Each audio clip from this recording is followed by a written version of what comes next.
Good evening. Welcome back for our Sunday night Old Testament studies here. We've made it down through Genesis to chapter 16 tonight.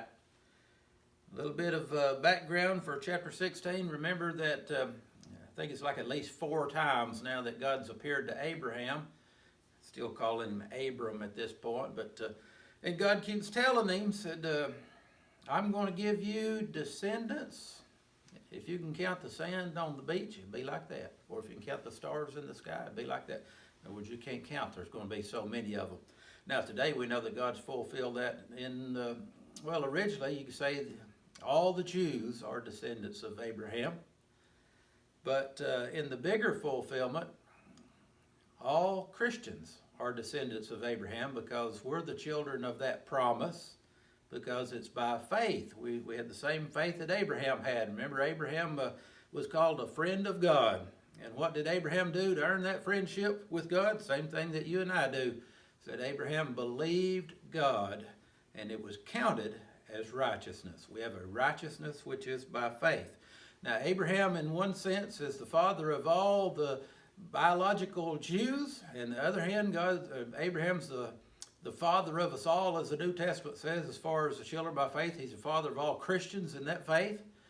But we're going to find out in tonight's chapter, Abraham is also the father of all the Arabs, too, biologically. And they came from a sin that Abram and Sarai did here. Really the sin, the root of that sin is the root of all sin. It was they let down in their faith for a moment. God had kept telling them that I'm going to give you descendants. And now here they are. Abraham's up in his 80s. And they don't have any kids yet. And Sarah's not far behind him. I think she's 10 years behind him. And they come up with this plan that's in Sarah's mind to start with. Says, we'll have a surrogate bring them kids forth. So let's pick up there, chapter 16. Now Sarah, Abram's wife, bare him no children. And she had a handmaid, an Egyptian. Now, Abraham, remember when he came back out of Egypt, he got 2 things that were really blessings, but they caused him a lot of trouble too. One of them was he came back out of Egypt with great wealth. The other one was he came back out of Egypt with this Egyptian maid. And this chapter is about her tonight, a handmaid, an Egyptian whose name was Hagar. And Sarah said to Abram, Behold, now the Lord hath restrained me from bearing. I can't have kids, Abram. God keeps promising, but I just can't have children. I pray thee, go in unto my maid. It may be that I obtain children by her.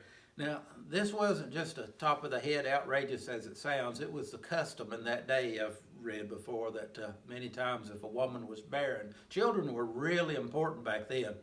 Especially, just like not too many years ago around here, children were important if you grew up on a farm because you needed that help. Well, children were seen as a blessing from the Lord. They're really important. So sometimes when a woman couldn't have children, they would use the handmaid or a servant or somebody to be the surrogate, and it would still be considered her child. So that's where this comes from. Sarah comes up with the idea, go into that Egyptian handmaid of mine, maybe she'll have kids for me, my maid. And Abram hearkened to the voice of Sarah. He said, sounds like a good idea, Sarah. And Sarah, Abram's wife, took Hagar, her maid, the Egyptian, after Abram had dwelt 10 years in the land of Canaan, and gave her to a husband to be his wife. Now in that one sentence, verse 3 says, Sarah, Abram's wife, took Hagar, her handmaid, and gave her to Abram to be his wife. Now they couldn't both be his wife. Sarah was his wife. And he went in unto Hagar, and she conceived. She got pregnant. When Hagar saw she had conceived, her mistress was despised in her eyes. She's kind of looking down on her mistress now, like she was better than her, And Sarah said to Abram, My wrong be upon thee. I've given my maid unto thy bosom. And when she saw that she conceived, I was despised in her eyes. The Lord judge between me and thee. But Abram said to Sarah, Behold, thy maid is your maid, she's in your hands. Do to her as it pleases thee. Do what you want to. She's your maid, honey. And when Sarah dealt hardly with her, Hagar, she fled from her face. Hagar ran away. Now she's pregnant and alone, running out into the wilderness somewhere to get away from her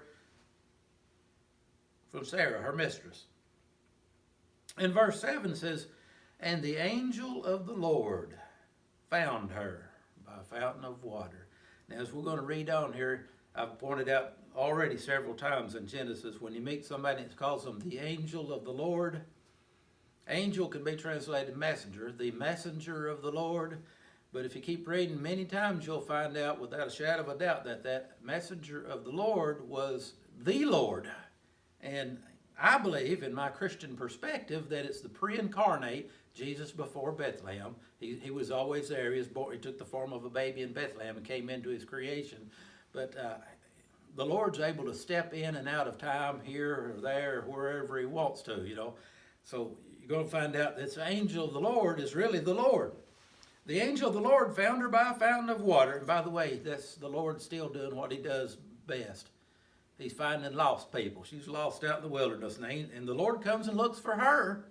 Just like with Adam and Eve, they weren't looking for him until he come looking for them, found them in the bushes. So the angel of the Lord found her by a fountain of water in the wilderness, by the fountain on the way to Shur. And he said, Hagar, Sarah's maid, whence camest thou? How'd you get here? And where are you going? Whither wilt thou go? And it's almost like the Adam and Eve story again. When the Lord shows up, he starts asking probing questions. Not that he didn't know the answer already, but he's trying to get these humans to speak and think things out, right? So how did you get here and where are you going to go? She's out in the wilderness, just went out there to die, I guess. And she said, I flee from the face of my mistress Sarah. And the angel of the Lord said unto her, return to your mistress, go back, and submit yourself under her hands. Now she had treated her harshly. I don't much blame the woman for running away. And the angel of the Lord said unto her, now see, here comes a special promise to this Egyptian handmaid named Hagar. The angel of the Lord said unto her, I will multiply thy seed exceedingly. See, you're already starting to see the angel of the Lord's really the Lord here. I will multiply thy seed exceedingly. Now that's a promise he's been given to Abraham and Sarah. Now he's making that promise to this Egyptian handmaid too. I'll multiply your seed exceedingly, that it'll not be numbered for multitude. And the angel of the Lord said unto her, behold, thou art with child, and shall bear a son, and you'll call his name Ishmael, because the Lord has heard your affliction. Now, Ishmael is the line from Abraham. That was the son of Abraham's that all the Arab people came from. This chapter is really the explanation of where all those Arabs come from over there. So it came from this sin that Hagar, Sarah, and Abraham were all guilty of. And Ishmael became the father of all these Arab nations. Now, look what it says about him. He'll be a wild man.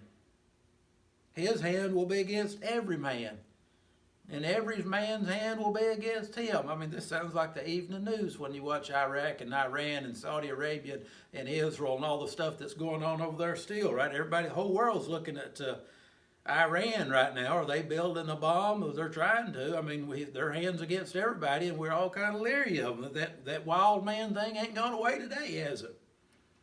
And every man's hand against him, and he'll dwell in the presence of all his brethren. He still lives over there in the Middle East, the Jews and the Arabs all together. Look at verse 13 now.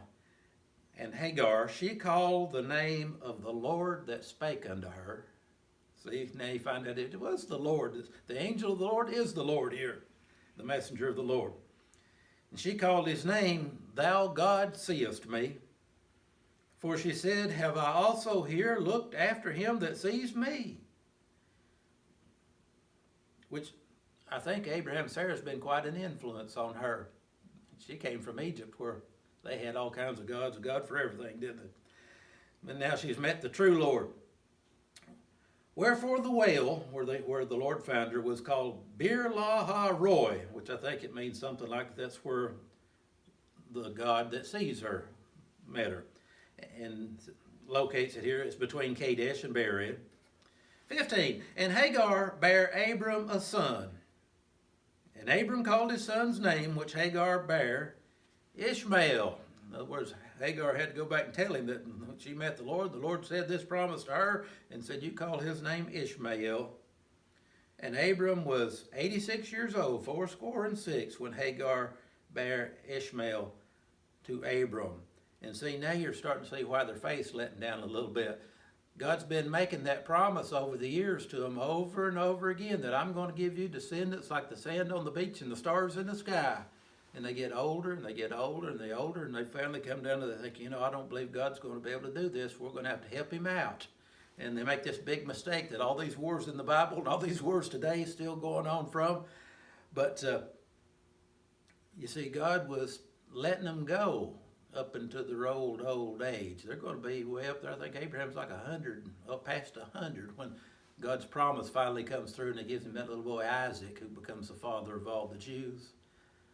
But maybe it's God's way of it was testing them to see if their faith would hold out, which it didn't. Here they've messed up, ain't they? But God's got grace for them. But it's also to show that that this promise of God was fulfilled by nobody less than God himself either. It wasn't something they could do at that point. It was a miracle birth, if you would. And we ain't got there yet, but we will in another chapter. So see you next week, Sunday nights.